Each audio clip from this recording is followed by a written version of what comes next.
Okay, we are back. I'm very happy to have on the Goldstein on Gelt show Jay Myers, who's the president of Interactive Solutions. He's an author and speaker. He wrote a couple of fabulous books, which I am proud to say I've read and really, really enjoyed. The first one was called Keep Swinging, and the second one is called Hitting the Curveballs. It's coming out in January. In fact, we're going to talk about the book on the show, and Jay told us that at the end of the show, he's going to tell one lucky listener how he can get a copy for free of Hitting the Curveball before it comes out in bookstores. Jay, a real pleasure to have you. Thank you a lot, Doug. I appreciate you having me on the show. So you are a real hero to entrepreneurs. You describe it in your book, Hitting the Curveballs, because you took a company that was earning not so much money, and during the worst economy of my lifetime, you more than doubled the revenues. How'd you do that? Well, Doug, I tell you, it was an interesting time that we have built the business from really a point of crisis where the summer of 2007, I'd lost 80% of my sales team through various turnover issues, whether it be one guy wanted to start his own business, another guy went to work for a large company, et cetera. And I think it was one of those moments where you had to kind of decide what to do next and look back at your business and say, where are we at? Were we that perfect before? We were doing about $11 million in sales. We were sort of stagnated, kind of stuck in neutral, if you will.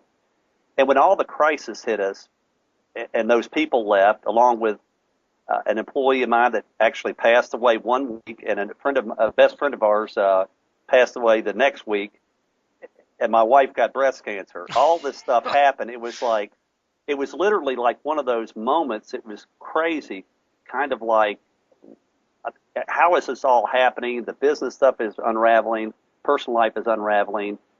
What do you do next? And it was an opportunity to really gather ourselves from a professional standpoint in the business and say we weren't that perfect before. Let's go try to make this business bigger and better. And then obviously from a personal standpoint to deal with the tragedies that were there, that we could earn the business and grow the revenue, but certainly from a personal standpoint, those were issues that we're just having to work through. Okay, but it was an opportunity.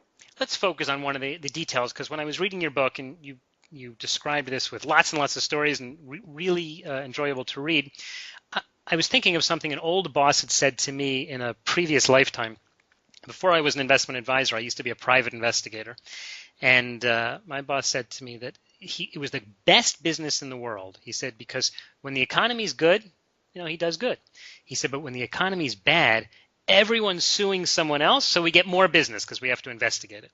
So I thought that was interesting. So your business is in video conferencing, and the fact is when business is bad, people don't want to travel, and they're looking for ways to save, and you seem to have a solution designed for a bad economy. So I want to give you all the credit in the world for making this company into something fantastic, but do you think it might just be sheer luck that you were in the right industry in the right place at the right time? Well, very well could be. I guess at that point, though, that when we were talking about 2007, at that point I'd been in the industry for, 17 years, so we were a 17-year overnight success. So the industry had to kind of catch up with the times. But yes, Doug, actually, and very candidly, it was the right moment in time for the technology to really grow.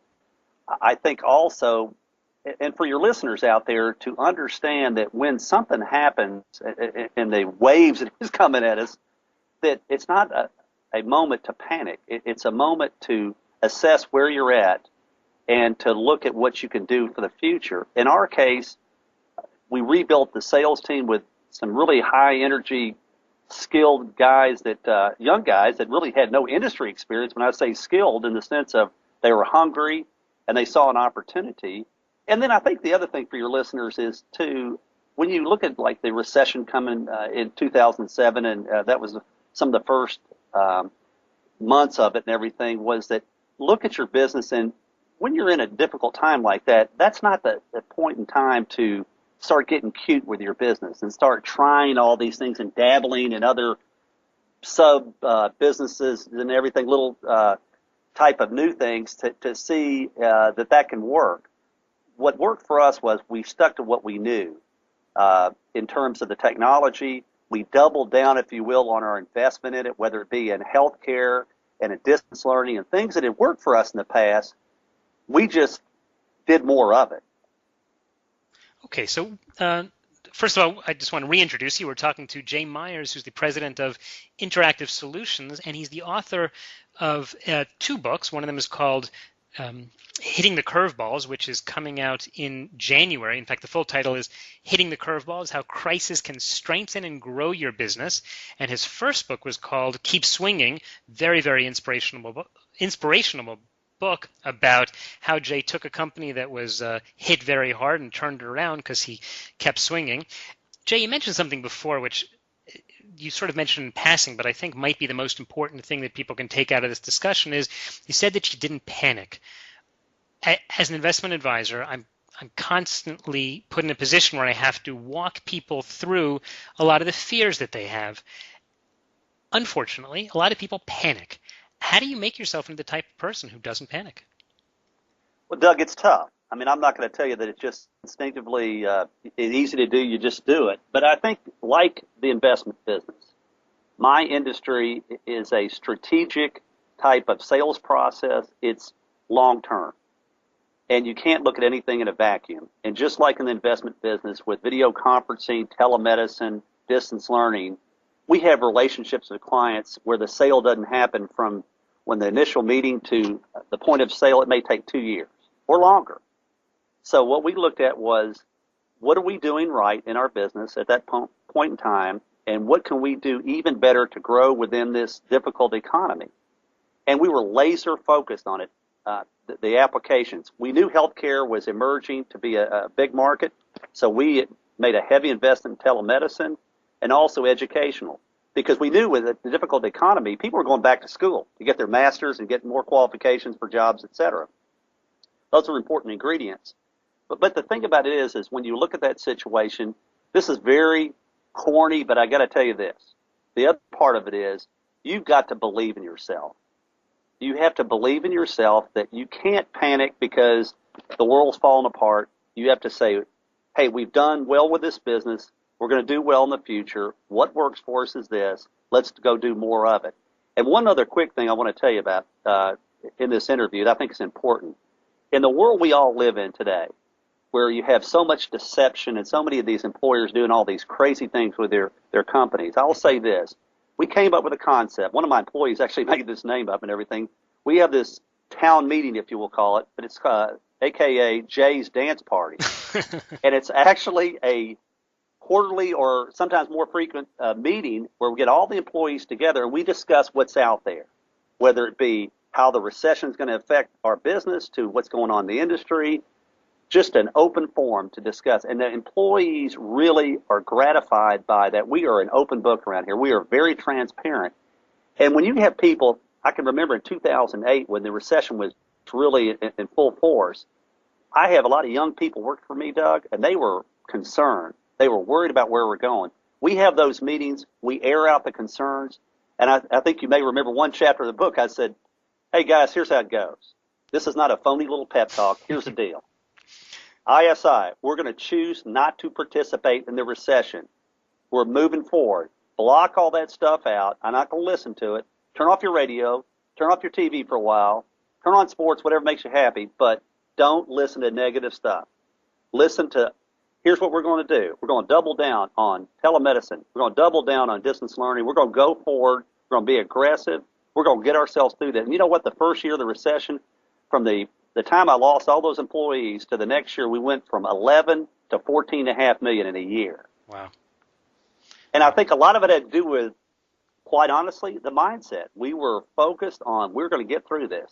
We're choosing not to participate in the recession.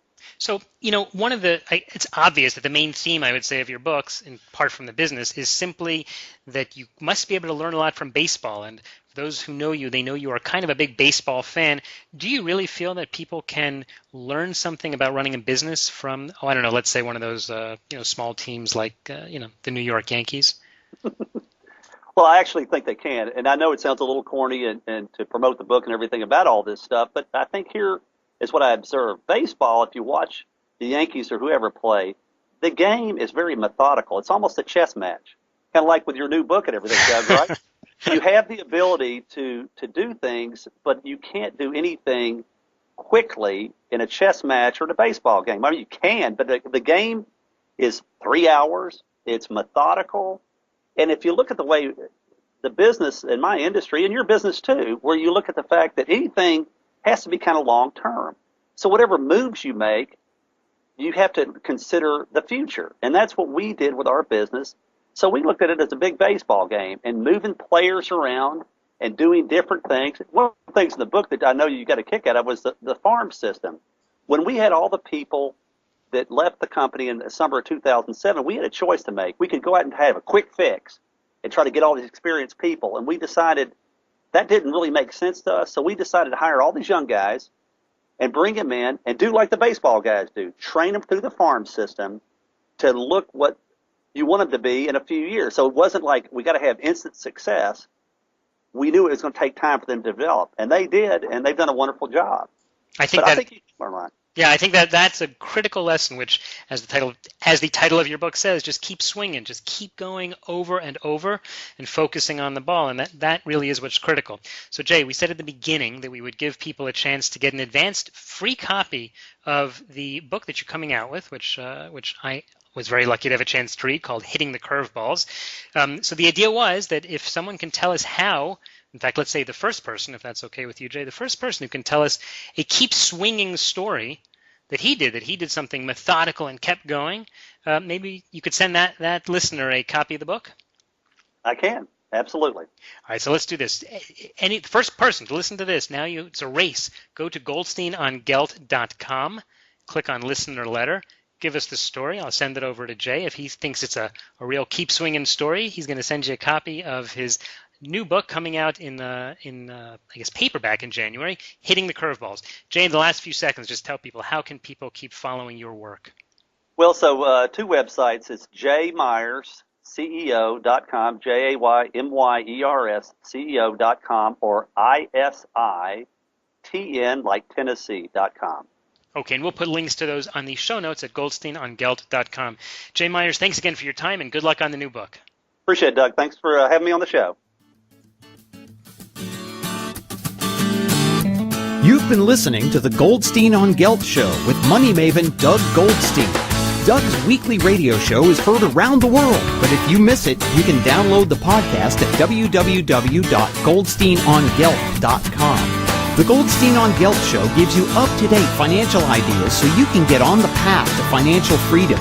If you'd like your questions answered on the air or off, send Doug an email to doug@profile-financial.com. It's your money for your future, so join Doug every week to build your wealth on the Goldstein on Gelt Show.